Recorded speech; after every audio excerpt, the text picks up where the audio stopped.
spiritual. Pakibigay na po lang natin ngayon. Medyo dahil mas maaga tayong makakatapos ngayon, medyo madadagdagan ng konti yung oras natin sa mensahe. Ano po? Ganun pa man, ay sisikapin natin na hindi umabot ng 2 oras.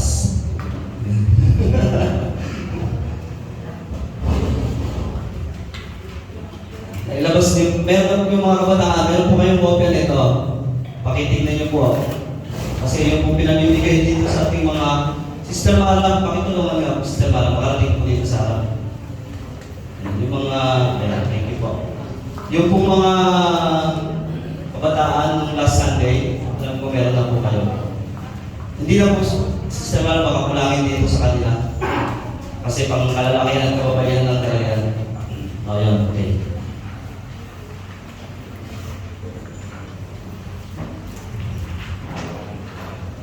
Thank you po. At purihin po ang ating Panginoon. Medyo i-kuhanin lang po natin yung naiwan nating pinag-aralan o mensahe last week about Nehemiah. Si Nehemias na nakita natin yung kanyang pagiging spiritually mature. Ano po?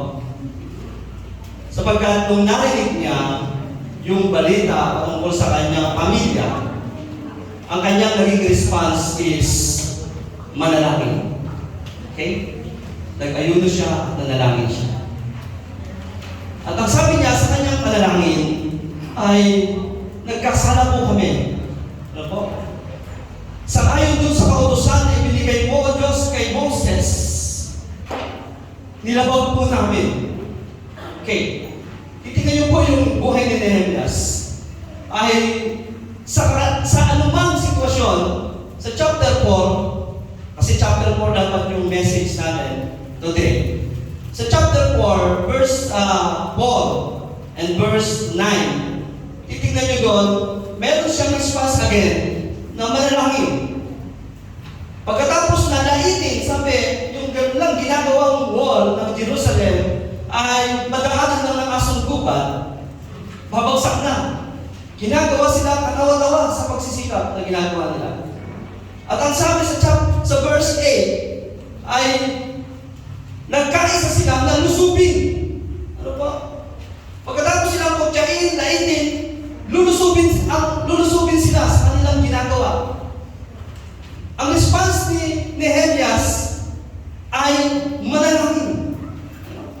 Sa lahat ng pagkakataon, I believe na si Nehemias ay nananalangin. Sabi ng Biblia, pray without ceasing. Ito po yung sa mga mature Christian. Para sa atin. At alam niya yung kautusan ni Moses, samantala, nandun siya nakatira sa lugar ng Persia, sa Susa. Pero alam niya yung kautusan. Meaning, pinahahalagahan niya yung salita ng Diyos. Ang pagiging spiritually mature, whatever happens, alam niya sa Diyos sa dapat nalapit. At ang magiging basihan ng kanyang gagawin ay yung salita ng Diyos. Ito po yung paalala sa atin. What is spiritually mature? Tingnan po natin si Nehemias.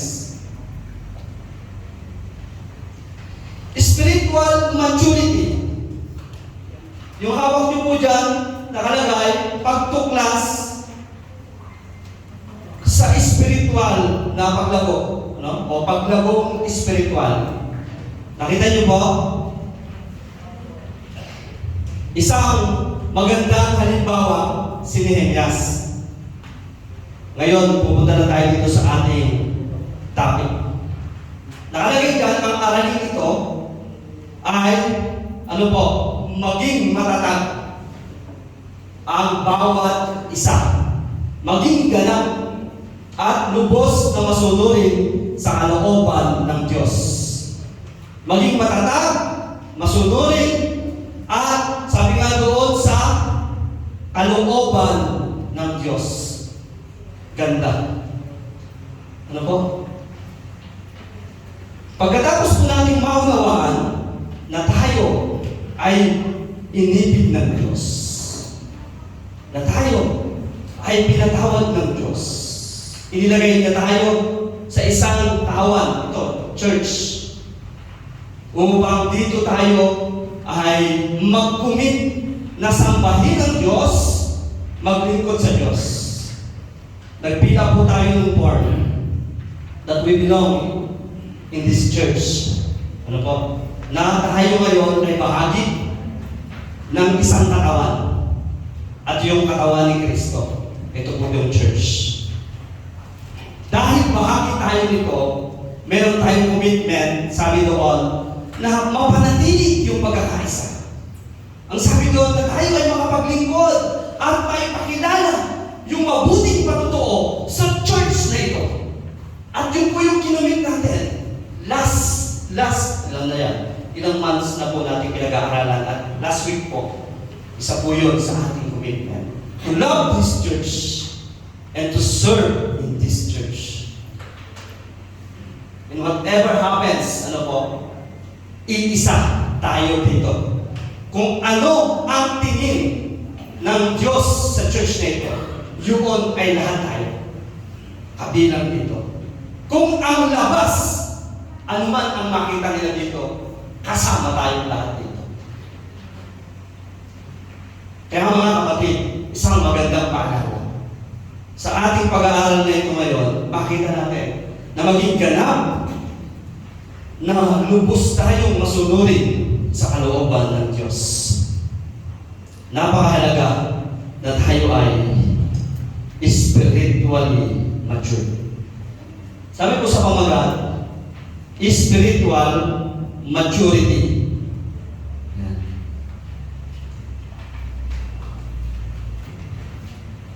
Hindi ba? Hindi yan nakakaon. Oo nga, parang ito yan. Pakialam na lang, sister.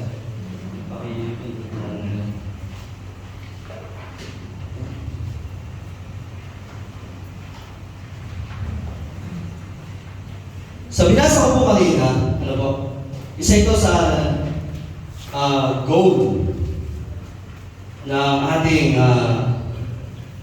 mensahe, ano po, sa Roma chapter 8, verse 29.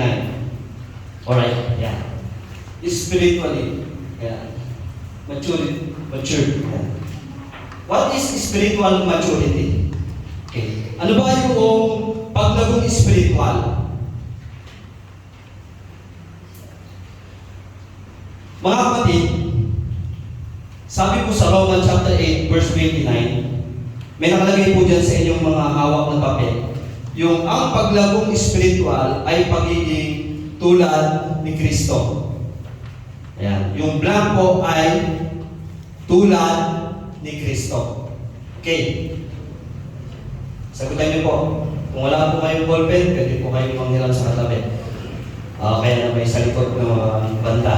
Medyo madalang naman po yung mga sasagutan natin dito. So, ang paglagong spiritual ay pagiging tulad ni Kristo. Sapagkat sabi sa Roma 8:29, mula pa ay alam na ng Diyos kung sino ang sa Kanya. Ang mga ito'y itinalaga nilang maging tulad ng Kanyang anak.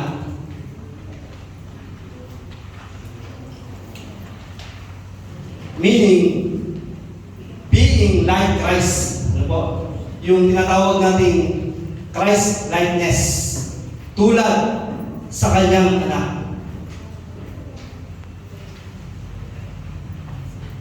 Nakakaiyak yung being like Christ.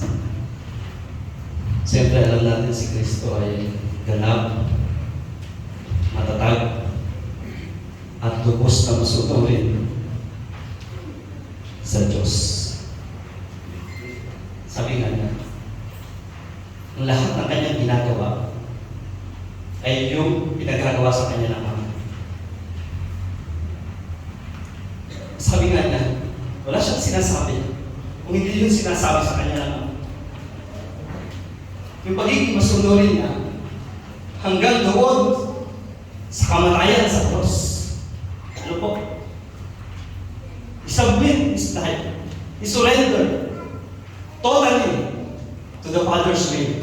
kalooban ng Diyos. Yung total surrender na sinasabi. Yun si Jesus. Yun yung spiritual maturity. Total submission ng iyong will, ng iyong kalooban. Being like Christ is totally surrendered to the will of the Father.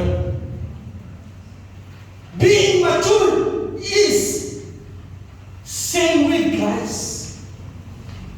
Kaya kapag sinabi mo, I'm serving the Lord, you are mature. You surrender your life. You surrender your will. Yung kagustuhan mo, sineset aside mo yun. Hindi yun ang masusunod. Pero now, we confess na meron tayong pagkukulang. Na meron tayong pagkakamali. Yes. Alam po ng Lord yan. That's why, napakahalagang pag-aralan natin, maunawaan natin, sabi nga, ni Ezra, upang, maisagawa ito. Hindi lang maituro.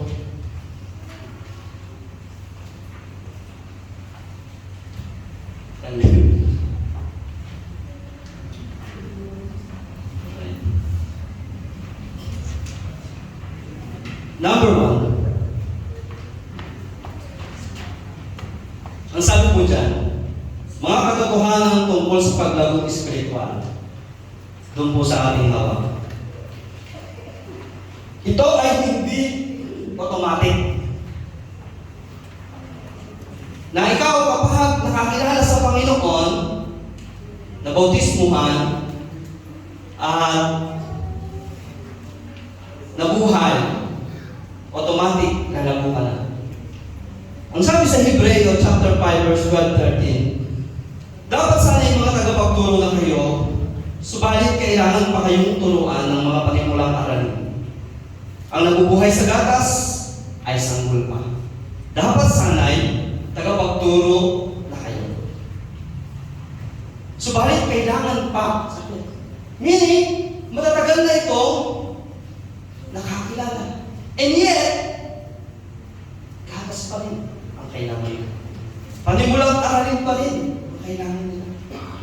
Ibig sabihin, may mga hindi talaga lumago. Nag-grow, nag-mature. Bakit kaya? Dahil hindi talaga automatic. Yes, nagsisimula sa infancy. Infancy, bagong panganak. Kapag ikaw kumilala kay Kristo, ipapanganak ka bilang isang bagong nilalang. Kapag bago ka ng nilalang, siyempre mabubuhay ka bilang isang bagong tao. At yung bagong tao mo ngayon, magbabasa ka ng Biblia, mananalangin ka, gagalo ka sa mga gawain, at susundin mo yung inuutos ng Panginoon. Dahil hindi yun yung ginagawa mo dati, kailangan mong matutunan yun. Para matutunan mo yun, may tinatawag na it is a process. Ano po ibig sabihin? Ang sabi po dyan sa number 2, ito ay isang proseso, sabi dyan, mag-aral na maingat. Pangunawa ay ibukas. Ibig sabihin, learn to be mature. Maingat. Ibig sabihin, matutunan mo kung paano dapat mabuhay ang isang Kristiyano. Paano ba dapat mabuhay ang isang Kristiyano? Ang mga Kristiyano tinawag para maglingkod kay Kristo. Ang sabi nga natin, kapag tayo'y lumapit, ang sabi natin, yes, tinatanggap ko po ang Panginoon bilang aking tagapagligtas. Kinikilala ko siya na aking tagapagligtas at Panginoon. Na ang ibig sabihin po niyan ay susundin sa buhay.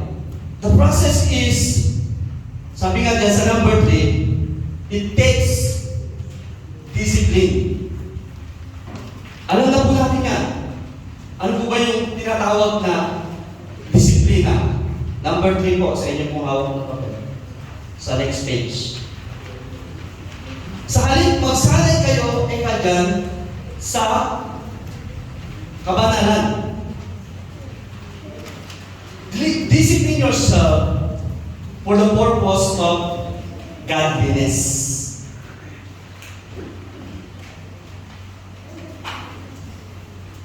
Ibig sabihin po, mga kapatid, dahil hindi ito automatic, may proseso. Ang itinuturo ng Biblia, magsanay ka. Magsanay. Magsanay na magiging isang tagasunod ni Kristo. Kapag kasi tinawag kang, sabi doon sa number 1, sa hawak niyo pong papel, ang mga lumalagong mananampalataya ay tinatawag na, ano po?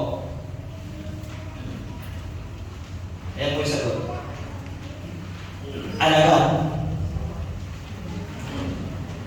A disciple is knows who Christ is and makes a decision to follow Him. Yan po yung sinasabi kanina at napag-aaralan natin sa RPN, sa cell group, sa Bible. Sa Matthew chapter 4 verse 19. Come, follow me, sabi ng Panginoon. And I will make you fishers of men. Kilala mo kung sino yung susundin mo. Pag sinabi mong kilala mo, alam mo kung ano ang mangyayari sa buhay mo kapag sinunod mo siya.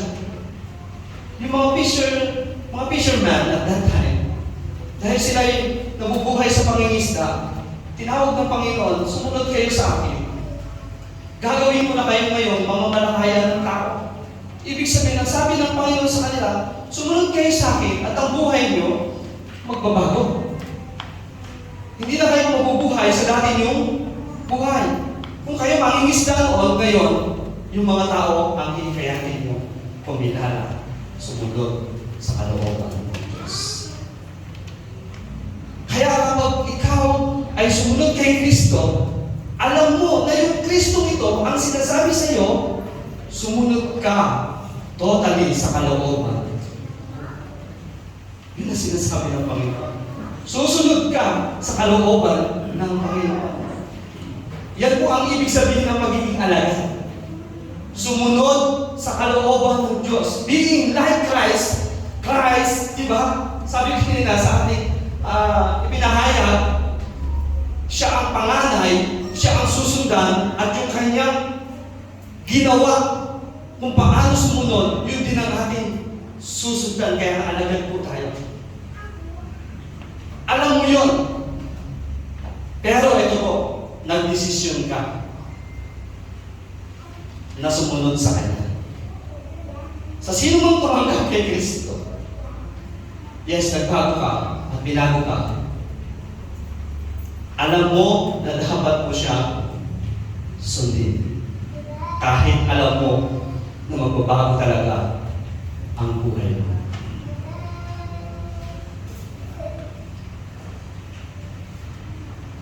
Ang number 2, para ikaw ay maging isang alagad, dapat disiplinado ka.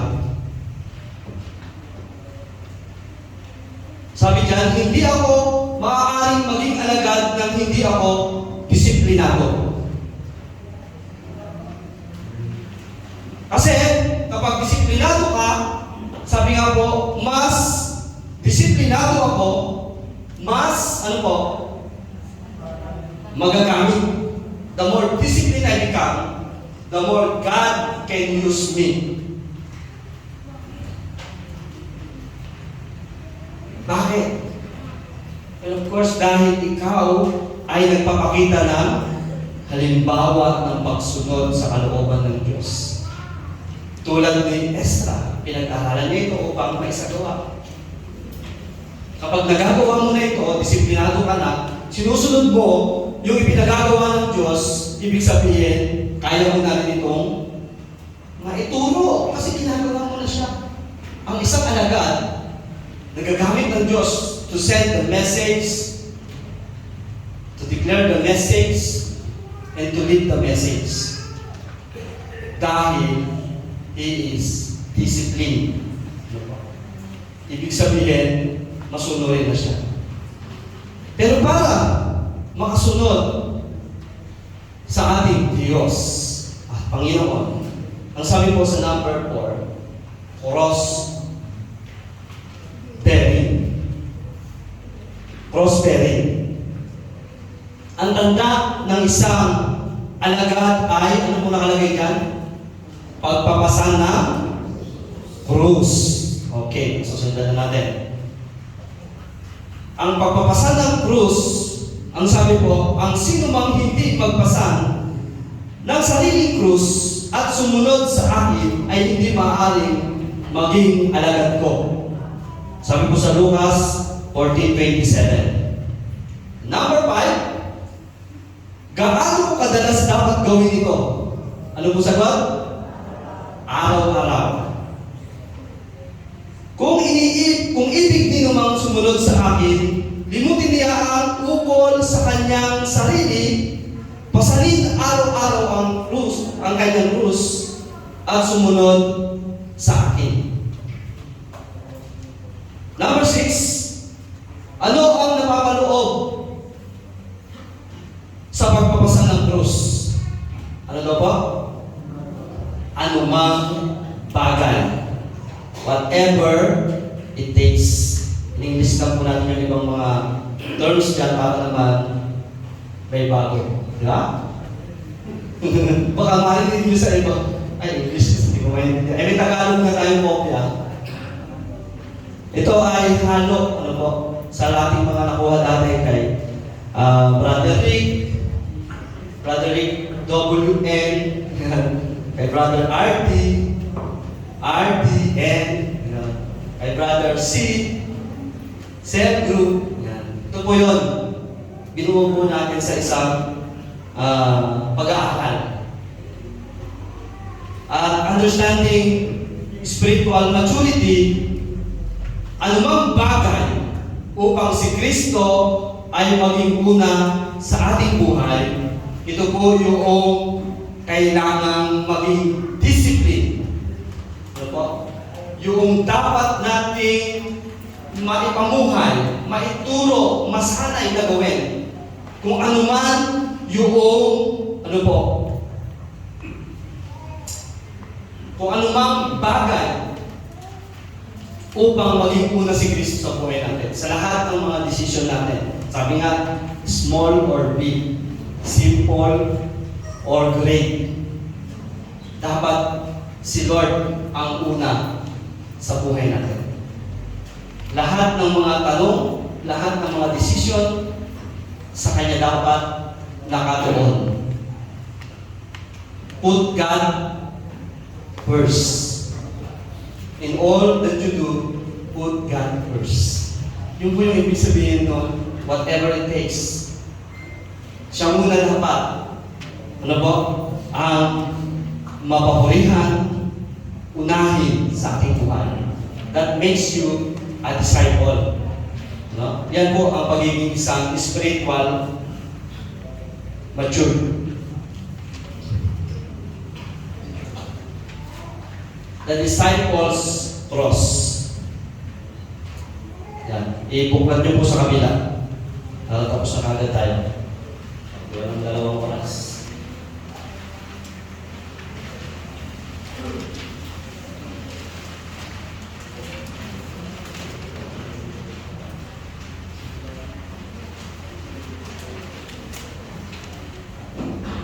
Ang sabi sa una, ito po yung kinasanayan, kilos, o yung frequent repetition.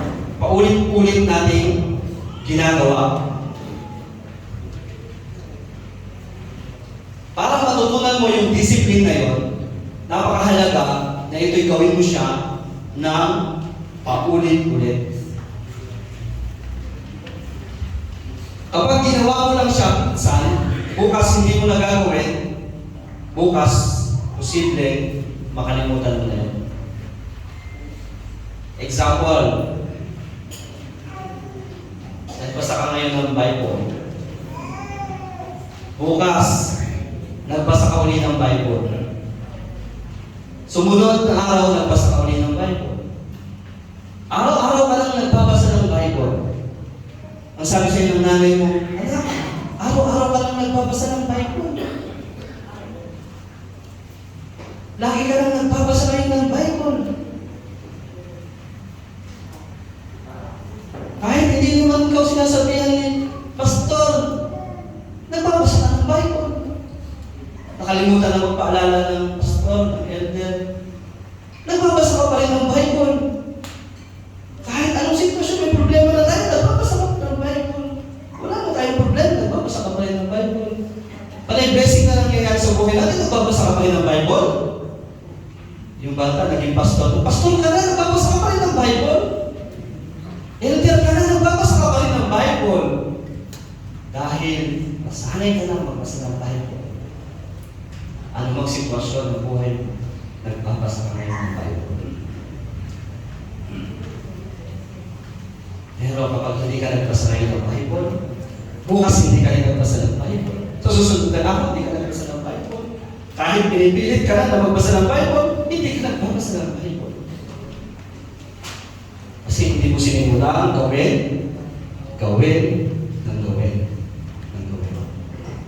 Kaya napakahalaga na magkaroon tayo ng desisyon na gawin ito araw-araw. Sabi nga dyan, kinasanayang pag-uugali. Kapag ginagawa mo na siya araw-araw, sanay ka na doon, magagawa mo na siya araw-araw. Sabi nga na yung Prof.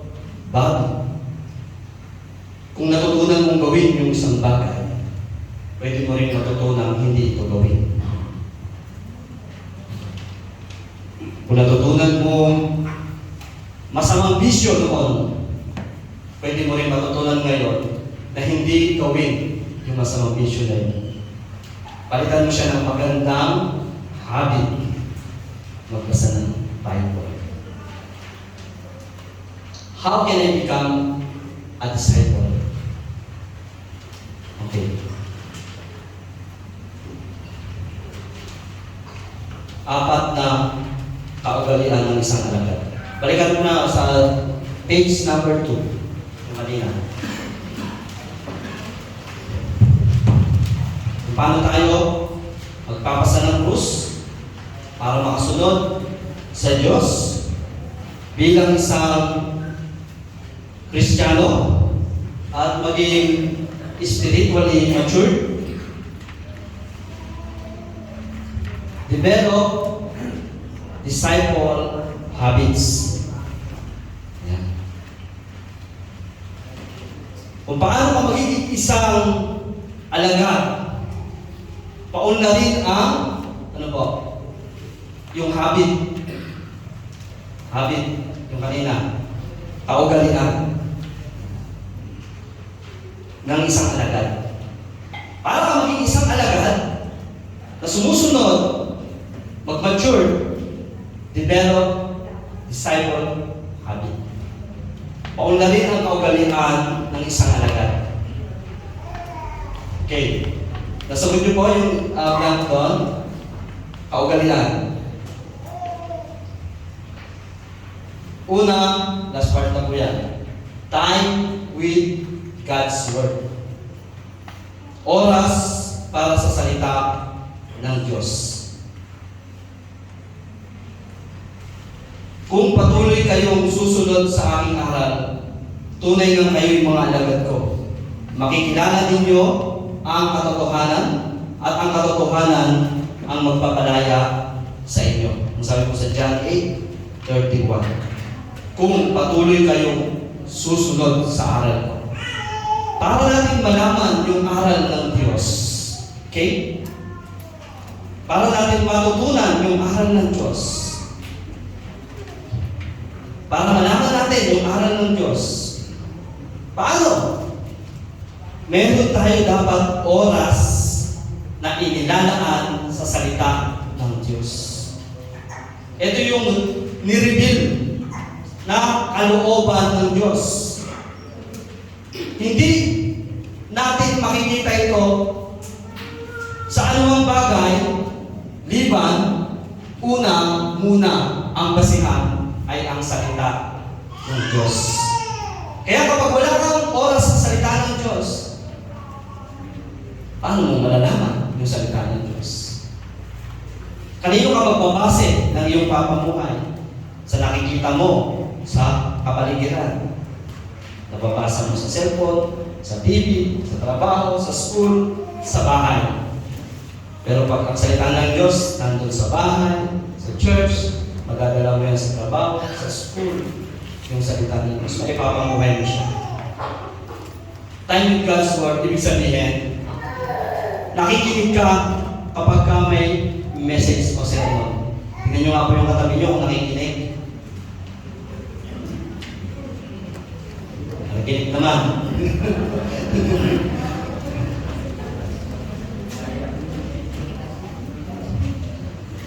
Sabi ko nga sa inyo, pinapangako ko, kapag ako po ang may mensahe, hindi po kayo makakatulog, pero posible kayong antukin. Kasi pag nakita ko kayo pumipigit-pigit na, may papaalala ko sa inyo. Papaalala ko sa inyo yun. At tayo, bilang nakikinig ng salita ng Diyos ngayon, hindi lang tayo basta nakikinig. Yung napakinggan natin, binabasa natin. Amen po?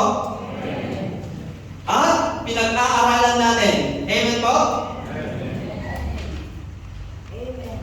At yung pinag-aaralan natin ngayon, iniisip-isip natin. Kapag nasa bahay na tayo, yung salita ng Diyos, sabi mo, ang ganda ng mensahe ng salita ng Diyos.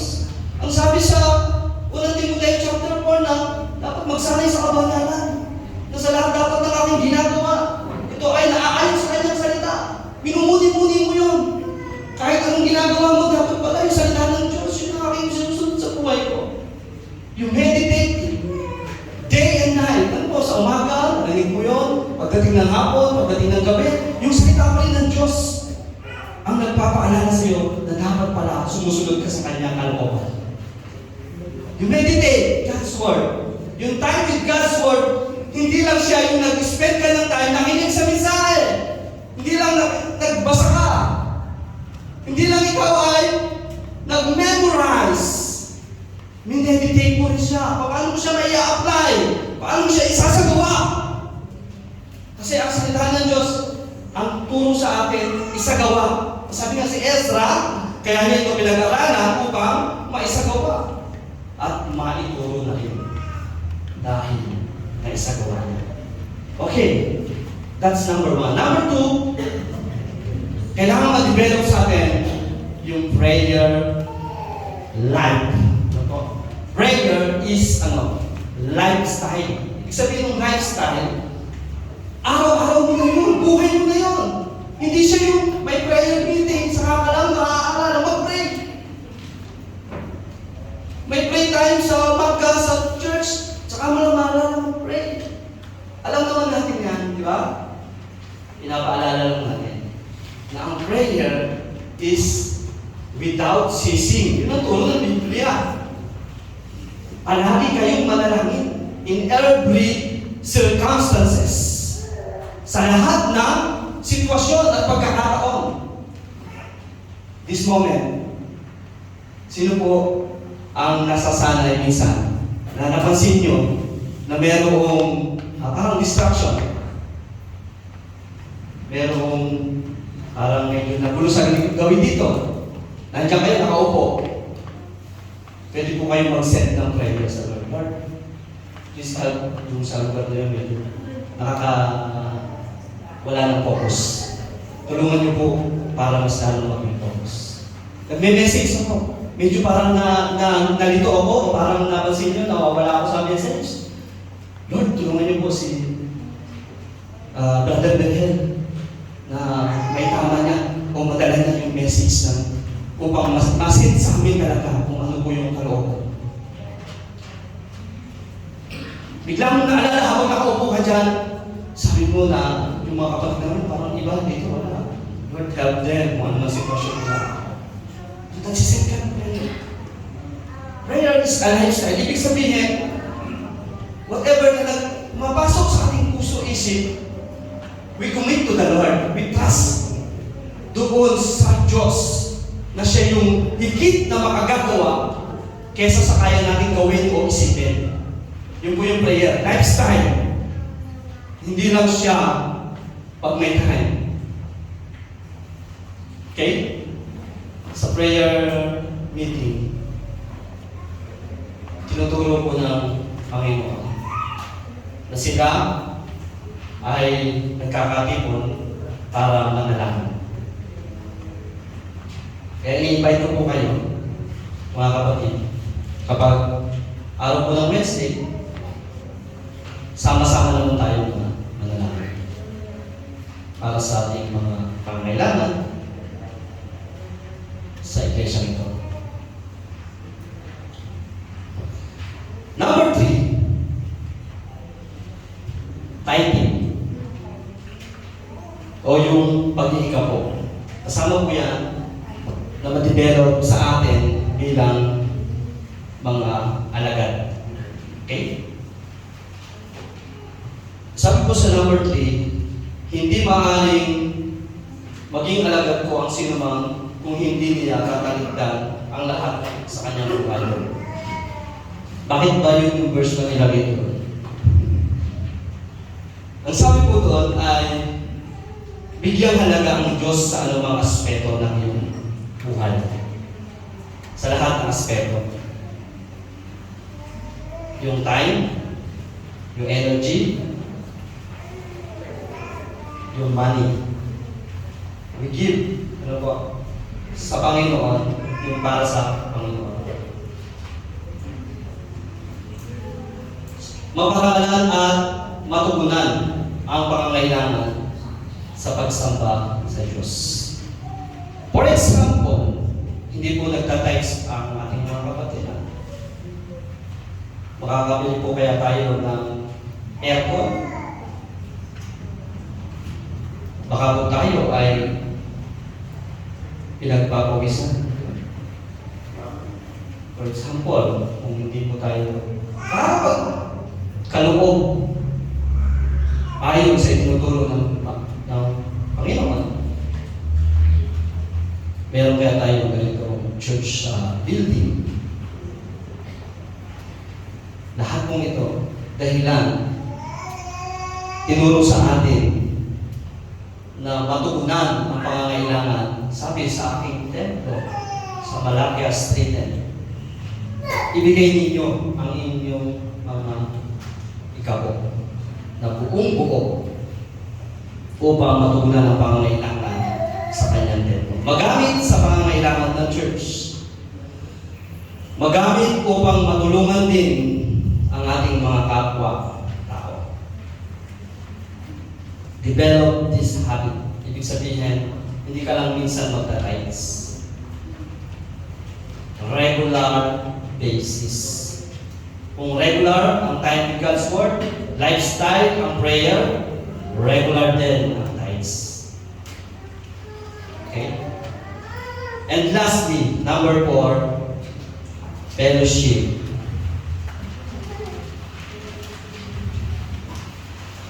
Ayan. Sa pinakahuli na po yan sa last page natin. Pakikipag-tipon. Kung paano iniibig ko kayo, gayon din naman, mag-ibigan kayo. Kung kayo'y mag-iibigan, makikilala ng lahat na kayo'y mga alagad ko. O na kayo'y alagad ko. Pagtitipon, fellowship. Pero ang sinasabi dito is about love. Paano inibig kayo, gayon din naman, mag-ibigan kayo. Alam po, nung unang panahon, na ang Panginoon Jesucristo ay nagkatawang tao, ang Panginoon ay meron siyang 12 alagad. At yung 12 alagad niya na yun, kasama niya yun araw-araw. Magkakasama sila araw-araw sa loob ng 3 taon.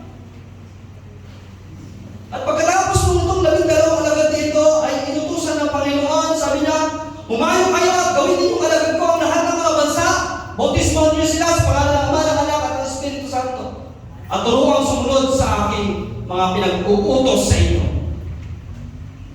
Alam mong 12,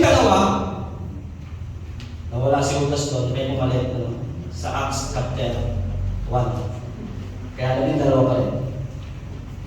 Nung sila'y nangaral na, alam niyo po, sa Acts, sa gawa, araw-araw nagkakatipon din sila. Kasi yun yung tinuro sa kanila ng Panginoon. Araw-araw siya doon, they meet together to pray, broke bread, and worship God. Fellowship. Pinakita ng Panginoon sa kanila kung paano magmahal. Kahit araw-araw sila magkakasama, masaya ang kanilang kalooban. Yun ang sabi. Acts chapter 4, verse 43 to 47.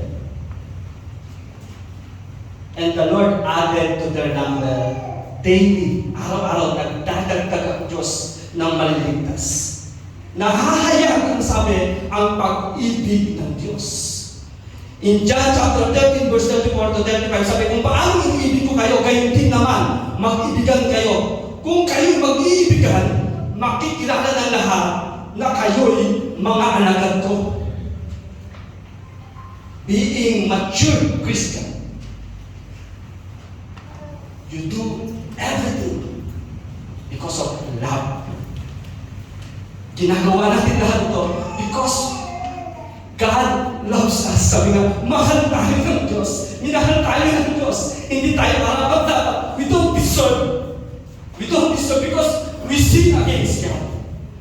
But still, He loves us. But still, minahal tayo ng Diyos. Yung pagmamahal niya is unconditional. Ibig sabihin, in spite of. Ibig sabihin, kahit ano pa yung dati mong buhay, minahal ka ng Diyos. Pero this time, tinuturo sa atin that we must, dapat, mabuhay tayo sa pag-ibig. Yung gagawin mo sa iyong kapwa, ay mahal mo siya. Alam niyo po, ang Panginoon Jesucristo, nakapag-usap ko sa sabi niya ba, Father, forgive them, for they don't know what they are doing. Patawarin mo kung sila hindi nila alam ang kanilang ginagawa. Sinasaktan na siya, binabago na siya sa cross. Diba? Ganun tayo kung mahal ng Diyos. Sometimes, ipapahuli siya sa Diyos. Dahil sa pagbabaliwala sa kanyang salita. Dahil sa pagbaliwala sa kanyang sinasabi. Yung pagmamahal na dapat ibinibigay natin sa ating kapwa. Tinuro sa atin nung minahal tayo ng Diyos. Yun din yung gawin natin sa kanila. This time, I don't know kung ano sitwasyon na bawat sa atin. But we still have time para ipadama yung pagmamahal natin sa ating mga kapwa. Lalo na sa mga kapatid natin dito sa church. Yung mga wala dito, take time. Maglaan kayo ng oras para abutin sila. Paramdam niyo po yung pagmamahal. At sa mga narito na, let's keep in love. Wow, no? Let's keep in love. Magmahalan tayo. I'm sorry, sabi ko na nung parang umiiyak ako sa Panginoon kasi naramdaman ko, nasan ko, na gusto ko na kayong iwan. Well, that's talagang napakasakit.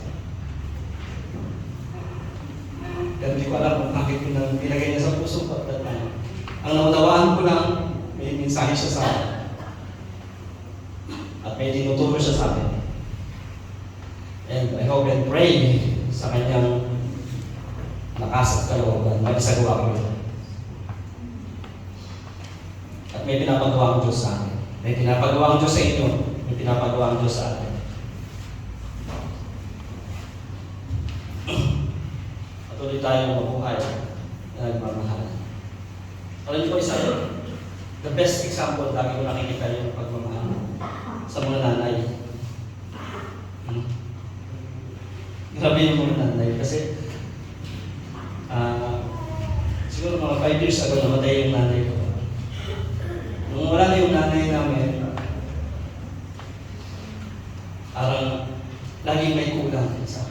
parang laging may kulang. Iba yung presence ng nanay sa buhay.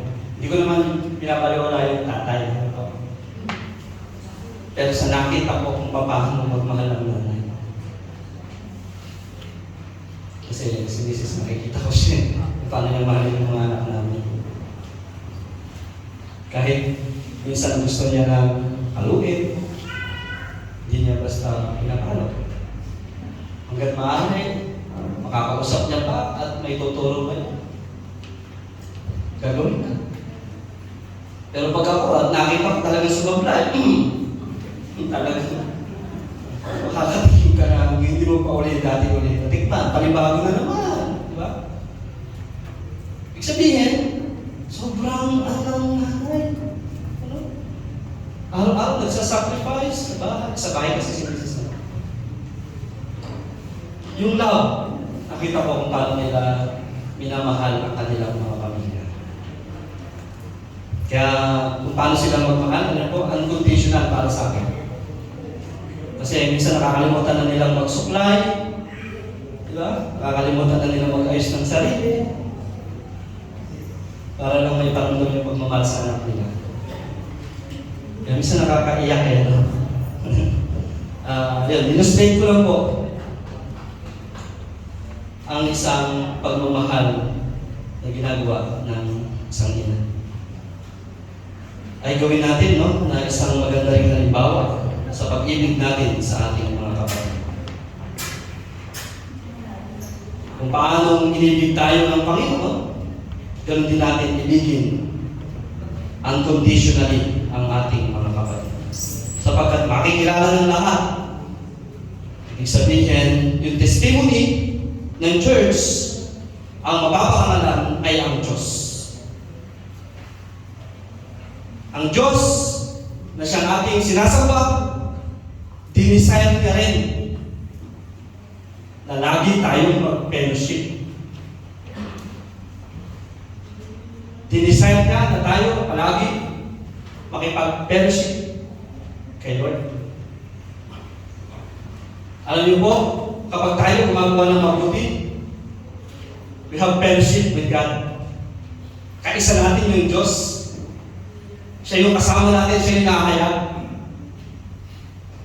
Ibig sabihin, kapag namumuhay ka ayon sa liwanag, sa kanyang kalooban, you have fellowship with God. You represent God. And He designed that fellowship every day. Sabi niya, read your Bible. Pray every day. He designed na makipag-fellowship tayo sa Diyos. Every day.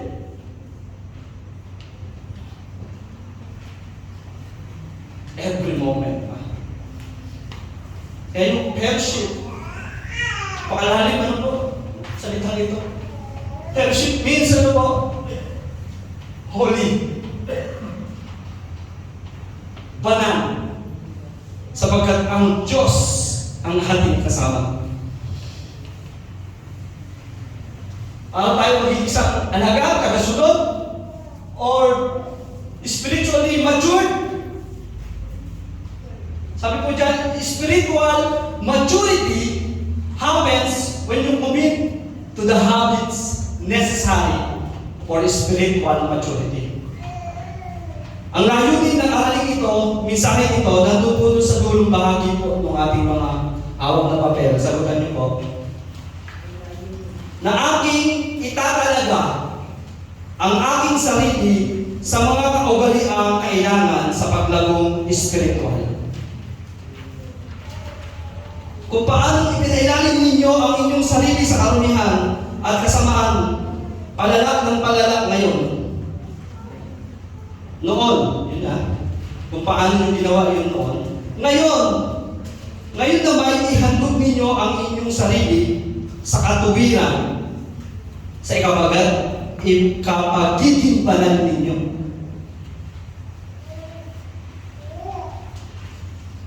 Sabi nga doon sa Timoteo, ano po, na tayo ay magsanay sa kabanalan. Discipline yourself for godliness. Yung kalooban ng Diyos, magawa natin. Ang sabi po dyan sa Romans 6:19, upang sa pagiging banal. Ano po? Ibig sabihin, ang design talaga ng Lord is mabuhay tayo na isang, tulad ng kanyang anak. We become like Christ, nabuhay na banal. Kaya alam niyo po, hindi niyo tinetolerate every single sin. You will suffer.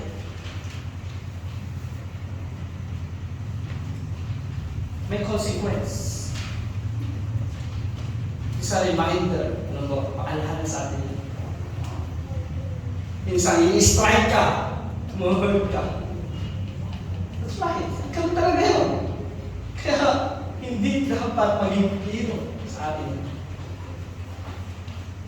Sabi nga, take it seriously. I'm sorry. I'm sorry. Kung meron po akong nagawa sa inyo, yun, that's right. Kasi kapag meron talaga consequence.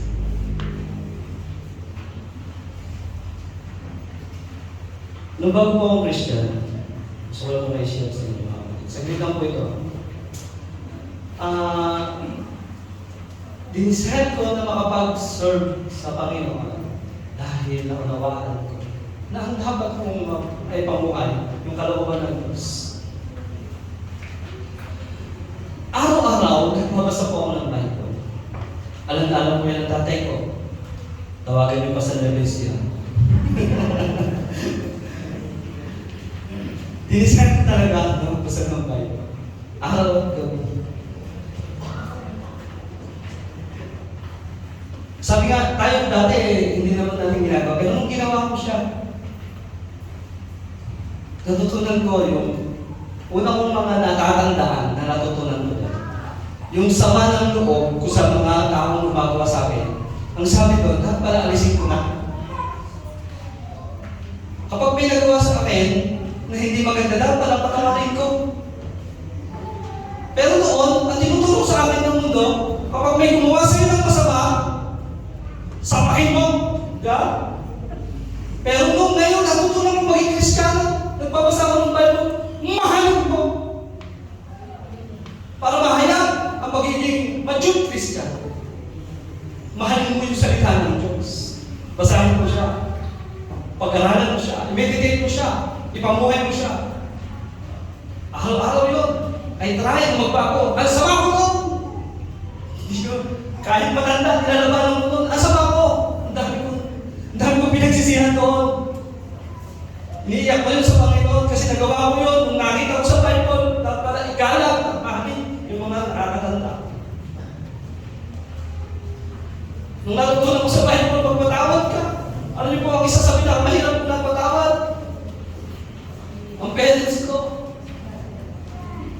Kasi parang, alam ko may mga pangako sila sa akin. Tandang-tanda ako. Pero hindi nila nagawa. Pero salamat sa salita ng Diyos, pinagsisihan ko na nagtalim ako ng sama ng Diyos sa kanyang magulang tatay. Ang dami pala nilang sacrifices sa akin.